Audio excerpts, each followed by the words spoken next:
Again, like I promised you, I was going to give you a short video about an air conditioning tune-up. Now, you've already got the handout that I gave you in either the air handling class or the domestic class, and we've talked about this. I want to thank Ileana Heating and Air Conditioning, who I work for in the summertime. They're out of Cedar Lake, Indiana.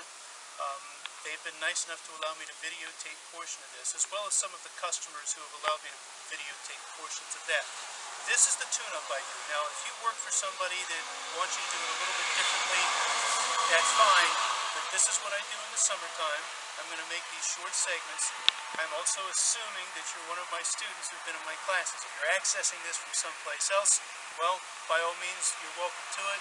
Some contractors will ask you to do more, some will ask you to do a little bit less, but this is a full tune-up that I do, and I think it gives the customers that we serve a pretty good value. So I'll meet you inside. We'll get started. Guys, we're in the basement, in the area of the country where I live. We have a gas furnace. It's an upflow furnace. The evaporator coil's on top. What we're going to do when we check the few things we're going to check down here. One, I pulled the plug on the evaporator coil. I'm going to check the condensate drain. If I pull this plug and water comes pouring out of here, the condensate drain's plugged up and we need to do something about it. Now, some of these will have T-fittings in it. Again, this is an upflow gas furnace, so the evaporator coil is on the positive side of the system, the positive pressure side of the system. We're going to check the furnace filter. This happens to be a 16 by 25 box filter. We're also going to check the blower wheel.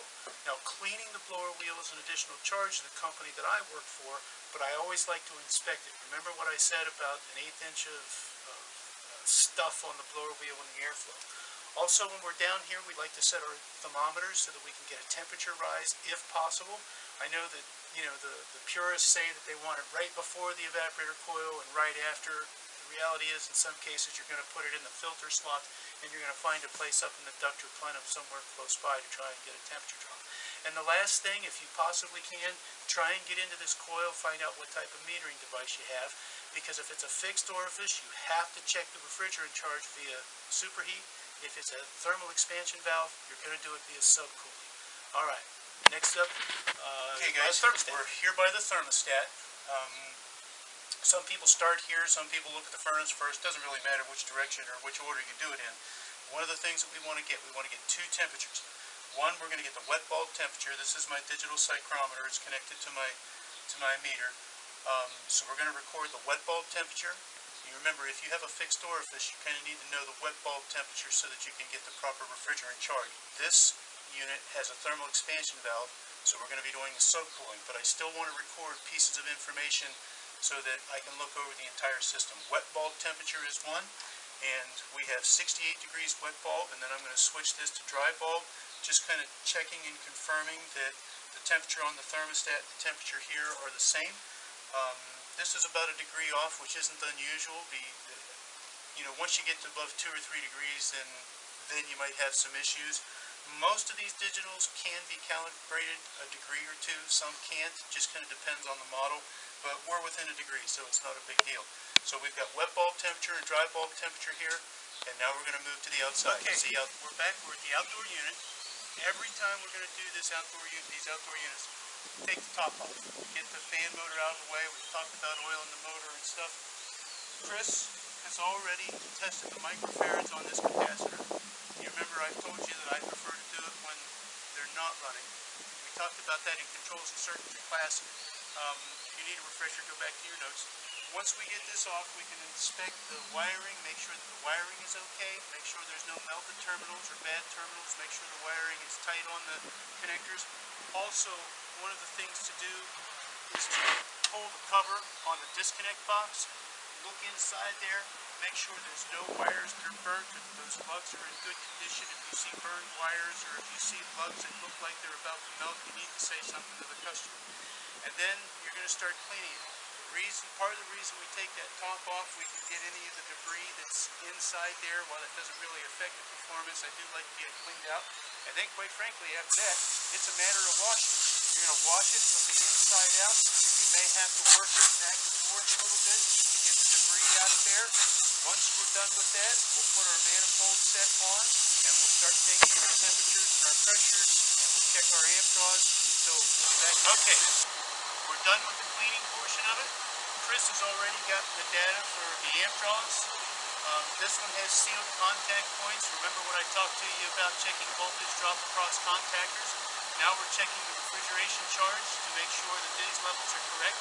This happens to be a unit with 410A refrigerant, and according to the nameplate, we're supposed to have 10 degrees worth of subcooling, plus or minus 3, so that's what we have. Remember, this system has a TXV, so we'll be checking subcooling. If it had a fixed orifice, we would be using our charging calculator to get the superheat. But with the TXV like this one has, it was supposed to be at 10. When we checked the pressures, it was right at 10.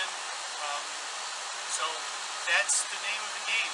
Make sure it's cleaned, check your amp draws, check your microfarad levels on your capacitor, and the last thing you need to do is just go in and talk to the customer after you're done. All right, Okay, see you in a minute. well, that's about it. You've seen, we check the evaporator coil, the things that we do down there, checking the filter, the blower wheel, making sure we have thermometers set so that we can take our delta T. We check the thermostat, we need wet bulb temperature, dry bulb temperature.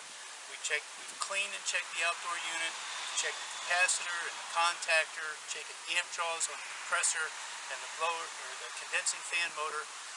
Remember, you need to check the refrigeration charge based upon what type of metering device the system has.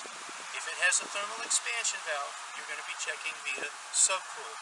It should be listed on the nameplate of the piece of equipment. If it is not, you can use that 8 to 10 degrees or 8 to 12 degrees, just depends on, well, it depends on the system, but somewhere between 8 and 12. Generally, I pick the number 10. If you're using a fixed orifice, you have to do it superheat, and you need a charging calculator. There's a number of them out there. The one that we use in class, it works perfectly well. It takes wet bulb temperature inside and dry bulb temperature outside, but you have to have one. There is no set superheat for any one system. I've seen guys just set it for 10 degrees superheat without knowing what type of metering device it has, and quite frankly, that's wrong. I've seen guys set it for 10 degrees worth of subcooling, no matter what type of metering device it has. That's wrong. You need to follow what the manufacturers recommend, and we have a number of different charts. You can get one from your local supplier. You can find them online. Guys, if you've been in class, you had to buy one for the air handling class. So that's the basics of what we do on a tune-up. Again, if you work for a contractor that asks you to do more, by all means do that. If they want you to do a little less, by all means do that. It depends on their market, it depends on their pricing strategy and some of those types of things. Where I work, in the area of the country where I am, what I have just shown you and what we have just done gives really good value to our customers to ensure that it's working as well as it can, and it's as clean as possible and work to its highest efficiency. All right, if you got any questions, you know where to find me.